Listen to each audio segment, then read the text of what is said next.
famosa palmatória.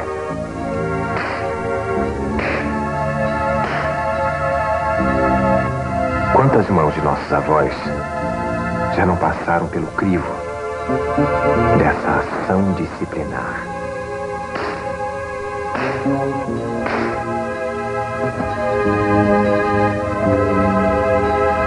Cascudos, puxão de orelha, ajoelhar no milho.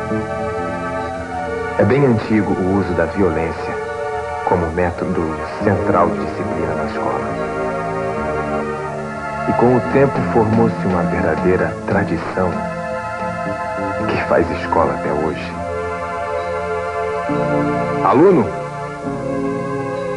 virado para a parede.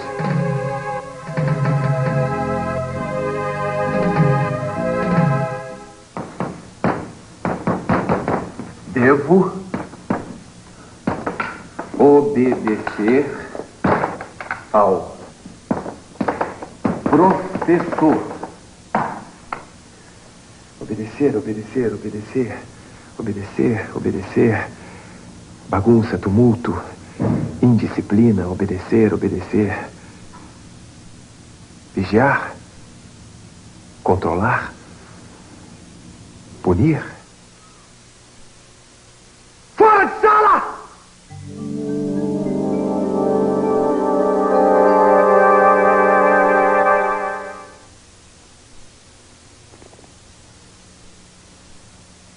Criar um ambiente de ordem na escola é um desafio que percorre a história da educação até hoje. Mudaram os instrumentos, mudaram os métodos disciplinares, mas e nós? Mudamos as nossas mentalidades? Ou o autoritarismo persiste com novas roupagens? Professores e alunos transformam-se em adversários, às vezes inimigos. A praça de guerra se organiza com cadeiras escolares. Elas balizam um ringue que é cenário de uma luta sem fim.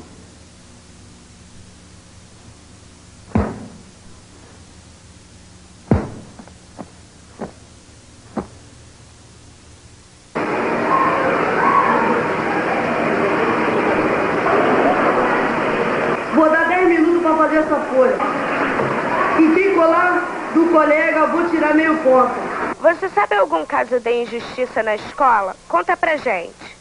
Uma vez, lá no colégio que eu estudava, se a gente errasse um errinho, eles não explicavam, mandava a gente descobrir o erro. Uma escola, antigamente, se as crianças errassem, as professoras pegavam e batia a régua na mão. Numa escola, se as crianças falassem alguma coisa errada, eles trancavam num quarto escuro. Um dia, né, um garoto estava fazendo bagunça sozinho, aí eu já estava conversando com a outra professora, aí né, parou e deu uma bronca, todo mundo tirou 10 pontos de cada um. Vocês não estão dever de casa? Não!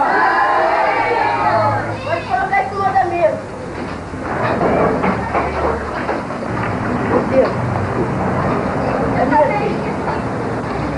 Agora todo mundo vai dar pra esquecer.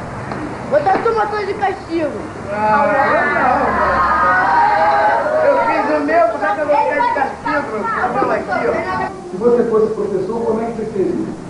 Seria bom, mas quem abusasse eu botava de castigo. Eu vou lá pra secretaria e vocês ficam bem quietos aqui, que daqui eu vou lá ver a tarefa e já volto. Tá bom.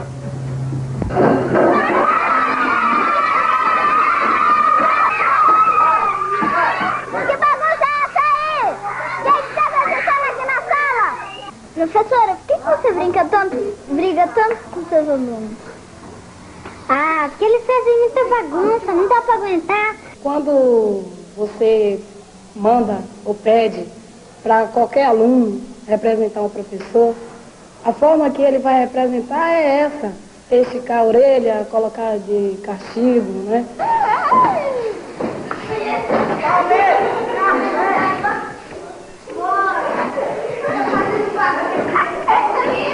Eu estava no colégio Freira, a Freirazinha, pegava você, puxava você pela orelha, doía pra caramba. Tem muitos pais que trazem até materiais para que a gente dê bolo, né? Repreenda o menino. Tem pais que não aguentam mais seus filhos dentro de casa e acha que o professor é a solução. No primeiro dia que eu cheguei aqui, ela veio ao meu encontro e me disse, olha, o pior aluno da sala é meu filho. Ela colocou para mim, o pior aluno da sala é meu filho. Você pode bater, você pode fazer o que quiser. Eu falei, bater não dá. Porque se ele já apoia lá, como é que ele vai apanhar aqui? Aqui na sala tinha muita violência. As crianças se agrediam muito, fisicamente. O que é isso? Ele riscou meu caderno. Ele riscou meu primeiro. Ele quis comer. Não tem nada disso, não tem que brigar. Castigo tá dos dois, faz aqui. Vamos pra lá, você também, seu André. Fica aí de castigo.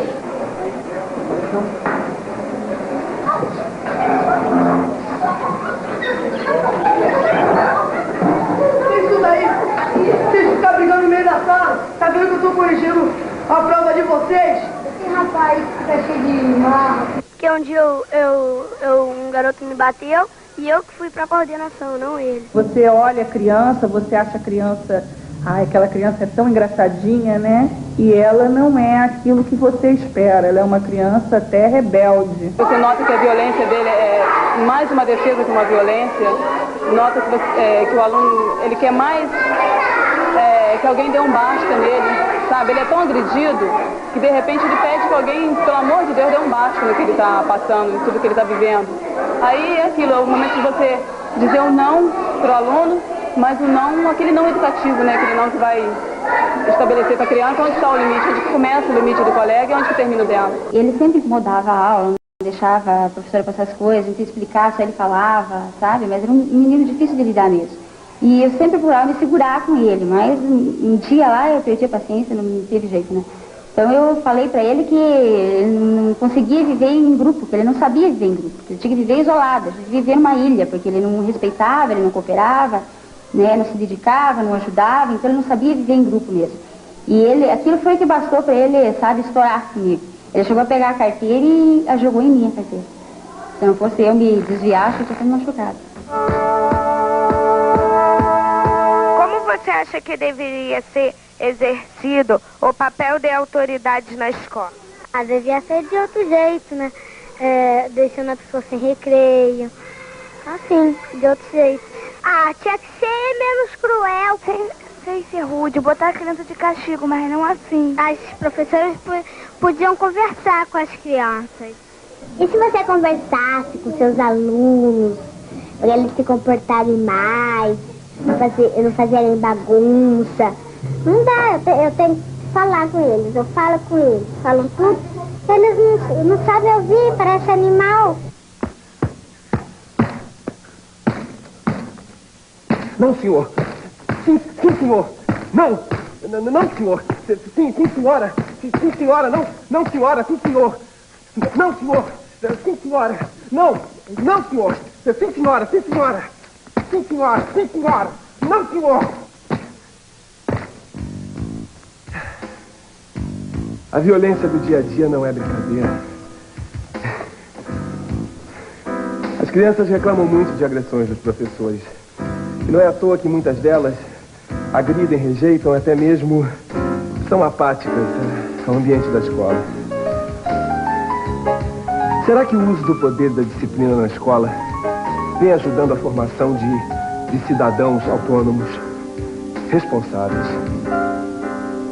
Normalmente o que a gente vê é que o adulto destitui ou tira da criança capacidades que ela tem, mas ele acha que ela não tem. Por exemplo, o adulto acha que a criança não tem condições de decidir entre o bem e o mal. O adulto acha que a criança não tem maldade, que ela não faz nada por maldade, sabe? Que ela não tem a consciência das coisas que ela faz.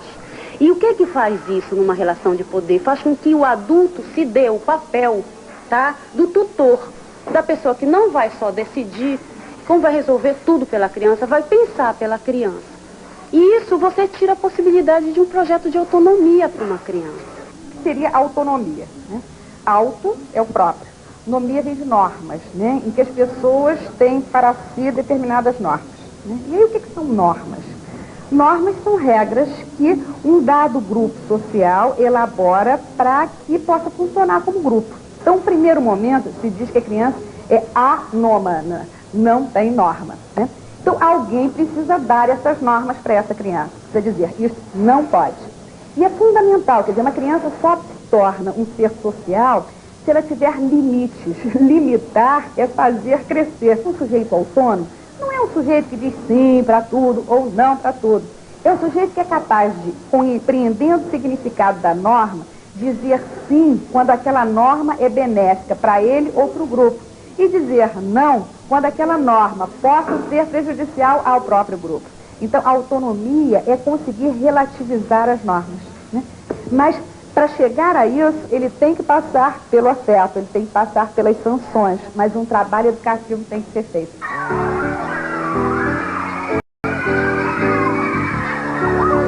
Estamos tão acostumados em estabelecer uma certa ordem e a disciplina no nosso cotidiano escolar que não nos fazemos mais aquelas perguntas aparentemente óbvias. O que é disciplina? Por que é necessário? Como deve ser praticado? Disciplina não é aluno estático, nem o que tem o caderno mais bonito com figurinha, não. Disciplina é o aluno organizado e pensante, aquele que tem clareza da sua função, o seu papel na escola, que tem o seu direcionamento, faz as suas conquistas em torno de si, da sua família, do professor. Eu acho que disciplina é isso que eu acabei de falar, cooperação, né? Cooperação, solidariedade, ajuda, convivência, saber conviver, saber se ajudar mutuamente, acho que é isso. Ele tem que perceber que existe determinadas posturas que ele não vai poder exercer na hora e no lugar que ele bem entende. Tem determinados lugares que ele vai ter que procurar se posicionar de forma diferente. A gente procura fazer com eles uma interação muito grande.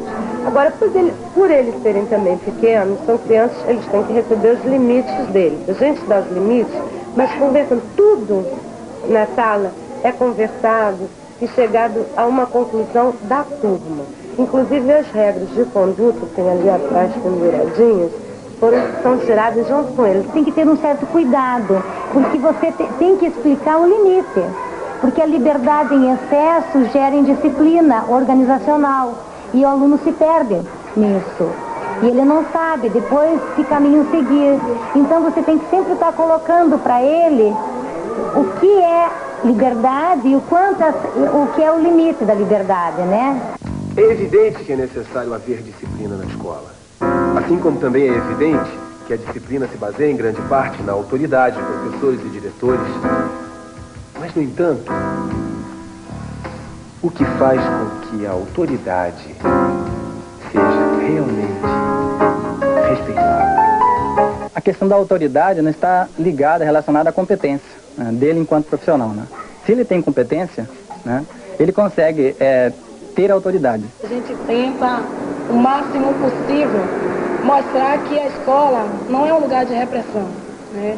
E sim um lugar de prazer, de você se sentir bem e de você aprender, porque a sociedade está aí e depende de você. Quem tem autoridade, né, normalmente provoca respeito.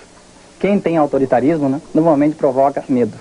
Há uma diferença entre autoridade e autoritarismo. Né? Numa sociedade autoritária como a nossa, né, que viveu aí nos últimos 30 anos sob um regime autoritário, muitas vezes o professor abusa da autoridade, quer dizer, ele passa a ser autoritário, ele exerce uma relação de dominação, de controle, de imposição.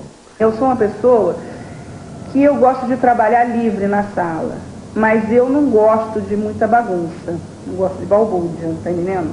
Bagunça no sentido de começar a fazer Então eu às vezes até grito mesmo, que eu quero aquele lance de que prestem atenção, eles têm a hora para eles ficarem à vontade, mas naquela hora que eu estou explicando eu quero que prestem atenção. Se você parte de uma construção de mentalidade, você desvincula um autoritarismo. Depois de 20 anos de período de ditadura, etc., as pessoas têm medo de exercer autoridade para não se tornarem autoritários.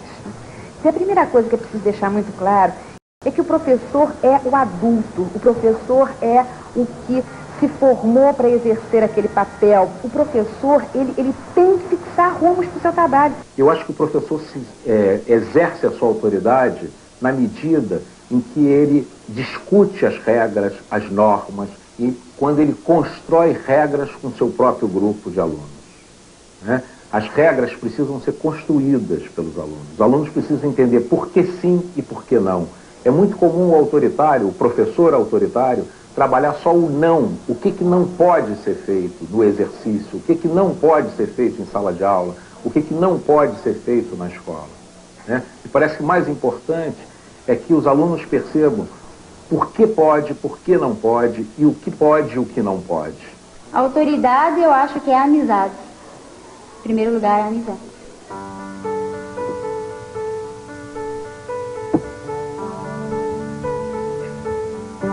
O que queremos na escola não é um ambiente permissivo, sem regras, sem autoridade, mas um clima de respeito mútuo, regras claras, regras construídas,